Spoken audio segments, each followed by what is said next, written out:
2. Llywodraethiant, monitro a gwerthuso. Cyflwyniad.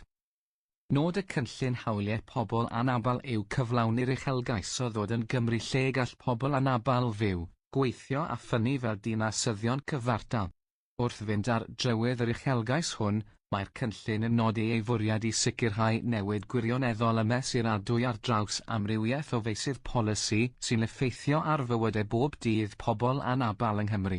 Mae'r adran hon yn amlinellu'r trefniadau monitro, gwerthuso a llywodraethiant a fydd yn cael ei sefydlu i ddangos tystiolaeth o'r newid hwn ac i oruchwylio o'r gwaith o gyflawni'r cynllun, gweler atodiad 1 am ragor o wybodaeth. Bydd pob un yn cael ei ddatblygu a'i gyflawni yn unol ag egwyddorion y model cymdeithasol o anabledd, gan ymgorffori profiad uniongyrchol ar bob cam i sicrhau bod anghenion a lleisiau pobl anabl yn cael eu cynrychioli'n dig ac yn gywir drwy gydol y broses gyfan. Bwrdd Cynghori Allanol. Mwyn sicrhau goruchwyliaeth gadarn ac arweiniad ystyrlon drwy gydol y gwaith o weithredu'r cynllun hawliau pobl anabl, byddwn yn sefydlu bwrdd cynghori allanol dylanwadol ac annibynnol. Bydd y bwrdd hwn yn chwarae rhan holl bwysig yn y gwaith o lunio cyfeiriad, monitro cynnydd, a chynyddu effaith y cynllun, gan weithredu fel cyswllt hanfodol rhwng pobl anabl, llunwyr polisïau a darparwyr gwasanaethau. Bydd ei gyfrifoldebau'n cynnwys cynghori ar gyflawni, nodi heriau sy'n dod i'r amlwg, argymell gwelliannau, a sicrhau bod lleisiau ac anghenion pobl anabl yn parhau i fod yn ganolog i bob gweithgaredd a phenderfyniad. Daw aelodau'r bwrdd cynghori allanol o amrywiaeth eang o unigolion, gan gynnwys pobl sydd â phrofiad uniongyrchol o anabledd a chynrychiolwyr allweddol o sefydliadau pobl anabl a rhanddeiliaid perthnasol eraill ledled Cymru. Bydd y dull cynhwysol hwn yn sicrhau bod y bwrdd yn adlewyrchu ehangder y profiad a'r arbenigedd sydd ei hangen i fynd i'r afel ar materion cymhleth ac esblygol sy'n wynebu pobl anabl mewn cymdeithas. Bydd y bwrdd yn cael ei sefydlu yn 2026 a bydd yn gweithredu yn unol ag egwyddorion y model cymdeithasol o anabledd, gan sicrhau bod yr holl drafodaethau ac argymhellion yn seiliedig ar realiti bywydau pobl anabl. Ceisir mewn bwn y bwrdd ar bob cam allweddol o gynllunio strategol i werthuso, i sicrhau bod y cynllun yn cyflawni newid gwirioneddol a pharhaol a bod yr holl gamau gweithredu'n dryloyw, yn atebol ac yn ymatebol i'r gymuned ym maen ei gwasanaethu. Drwy wreiddio'r bwrdd cynghori allanol wrth galon yng strwythur Llywodraethiant, rydym yn gwneud ymrwymiad glir i wneud penderfyniadau cyfranogol, cydweithio a gwella'n barhaus. Bydd hyn yn helpu i feithrin ymddiriedeth, sbarduno arloesedd ac, yn y pen draw, cefnogi'r uchelgais o greu Cymru lle gall pobl anabl fyw, gweithio a ffynnu fel dinasyddion cyfartal. Uned tystiolaeth gwahaniaethau ar sail anabledd Llywodraeth Cymru, sut y byddwn yn mesur newid? Mae'r uned tystiolaeth gwahaniaethau ar sail anabledd, sef tîm o broffesiwn ymchwil gymdeithasol Llywodraeth Cymru, yn gyfrifol am oruchwylio'r trefniadau monitro a gwerthuso ar gyfer y cynllun hawliau pobl anabl. Mae hyn yn cynnwys mesur cynnydd parhaus y cynllun yn erbyn camau gweithredu unigol, yn ogystal ag asesiad ehangach o'r effaith gyffredinol a wnaed yn erbyn ei ganlyniadau arfaethedig yn y tymor hirach. Ymlinellu'r broses ar gyfer newid. Mwyn mesur newid, rhaid deall y broses ar gyfer sut y caiff ei gyflawni yn gyntaf. Gwneir hyn drwy ddatblygu damcaniaethau newid neu fodelau rhesymeg ar gyfer pob rhan o'r cynllun. Bydd Llywodraeth Cymru yn mapio pob cam yn y ffordd y mae'r cynllun yn ceisio cyflawni'r newid a ddymunir o fewn bwn i weithgareddau, allbynnau, canlyniadau ac effeithiau. Bydd y camau hyn yn helpu i liwio sut mae cynnydd a llwyddiant y cynllun yn cael ei mesur.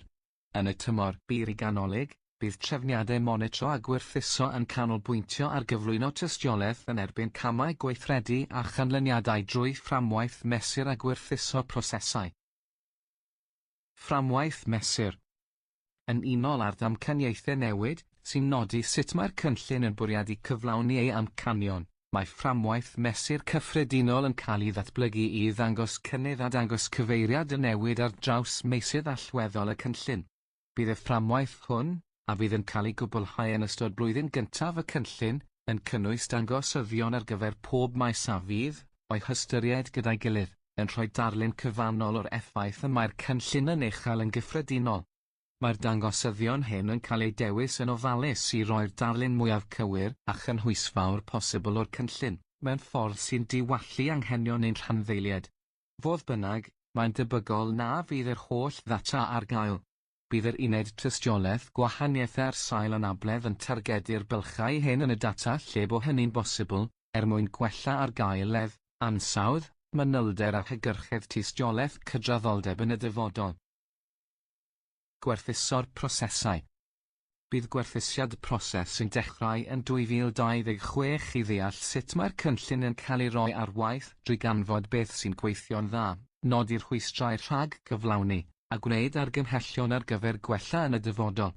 Bydd yr ymchwil hwn yn canolbwyntio ar y cyfnod cychwynnol o'r dyddiad y cyhoeddir y cynllun hyd at 2027 a bydd yn cael ei ddylunio o amgylch egwyddorion y model cymdeithasol, gan ymgorffori profiad uniongyrchol ar bob cam i sicrhau bod pobl anabl yn parhau i fod wrth galon y gwerthusiad. Bydd yr ymchwil yn defnyddio gwahanol fathau o ddata i asesu gweithrediad y cynllun. Bydd data rhifol meintiol yn cael ei ddefnyddio i fonitro allbynnau gweithredoedd yn y tymor byr i ganolig. Enghraifft, gellir defnyddio data monitro i ddangos nifer y bobl anabl ymgysylltwyd ar wrth ddatblygu polisi neu nifer y darparwyr gwasanaethau sydd wedi cymryd rhan mewn hyfforddiant model cymdeithasol o anabledd. Bydd safbwyntiau a barn pobl hefyd yn cael eu casglu drwy ddefnyddio dulliau data ansoddol, fel cyfweliadau neu grwpiau ffocws. Bydd y dulliau hyn yn cael ei defnyddio i archwilio newidiadau'n fanylach, gan helpu i ddeall pam mae newid wedi digwydd a sut mae wedi effeithio ar bobl. Byddant yn helpu i gynrychioli barn pawb sy'n ymwneud â'r cynllun yn gywir, gan gynnwys y rheini sy'n ymwneud â'i gyflawni, ac yn bwysicaf oll, y bobl anabl y mae'n ceisio gwella eu bywydau. Ar ôl ei gwblhau, bydd y cam hwn o'r ymchwil yn cael ei ddilyn gan werthusiad effaith, a fydd yn canolbwyntio ar asesu llwyddiant y cynllun o ran cyflawni ei ganlyniadau yn y tymor canolig i'r tymor hir. Bydd yr ail gam hwn o'r ymchwil yn defnyddio data a gasglwyd dros gyfnod hirach ac ar brofiadau'r bobl anabl y mae'r cynllun yn effeithio arnynt, i asesu ei effaith gyffredinol. Ein gweithredoedd. Mae llawer o'r camau gweithredu o nodir yn y ddogfen camau gweithredu eisoes ar waith, gan adlewyrchu ymrwymiad i weithredu amcanion y cynllun yn amserol a dangos blaenoriaeth y Llywodraeth i hawliau pobl anabl.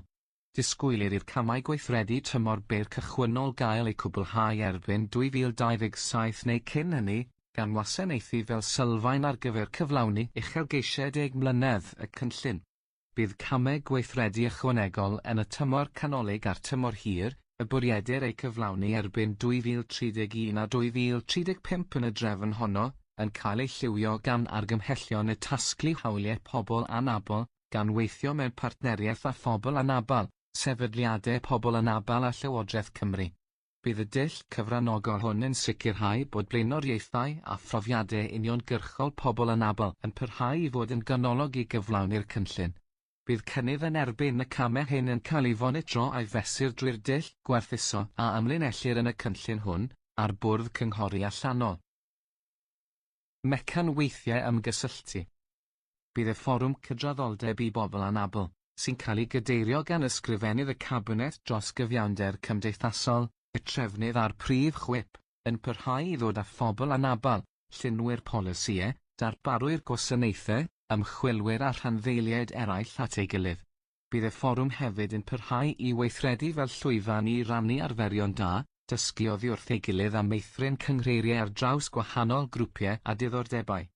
Mae sefydliadau pobl anabl yn cynrychioli gwahanol leisiau a buddiannau pobl anabl, a bydd ganddynt rôl bwysig yn casglu safbwyntiau gan bobl anabl, unigolion a sefydliadau ar lawr Gwlad Ledled Cymru, a chyflwyno eu hadborth, eu pryderon a'i hawgrymiadau i'r fforwm i'w trafod a'i herio. Byddwn yn parhau i weithio gyda hyrwyddwyr cyflogaeth pobl anabl Llywodraeth Cymru a gweithgor cyflogaeth pobl anabl. Mae'r grŵp hwn, dan gydeirddiaeth yr hyrwyddwyr, mewn sefyllfa dda i adolygu ein cynnydd o ran cynhwysiant a mynediad at waith a phrentisiaethau. Byddwn yn cwrdd yn rheolaidd a'n harweinwyr cydraddoldeb ar draws Llywodraeth Cymru i sicrhau bod y cynllun traws-lywodraethol hwn yn sicrhau canlyniadau cadarnhaol i bobl anabl. Byddwn yn gweithio'n agos gyda grŵp cynghori'r gweinidog ar anableddau dysgu a grŵp cynghori'r gweinidog ar niwrowahaniaeth. Bydd y cynllun hwn yn defnyddio strategaethau presennol a rhai sy'n datblygu ar draws Llywodraeth Cymru fel dulliau o newid ein tirwedd. Mae prif ffrydio'r model cymdeithasol o anabledd ar draws polisïau yn golygu bod pob polisi a strategaeth yn cynnwys pobl anabl, eu hanghenion a'i dewisiadau, a bod cydraddoldeb i bobl anabl yn rhan annatod o'r holl brosesau gwneud penderfyniadau.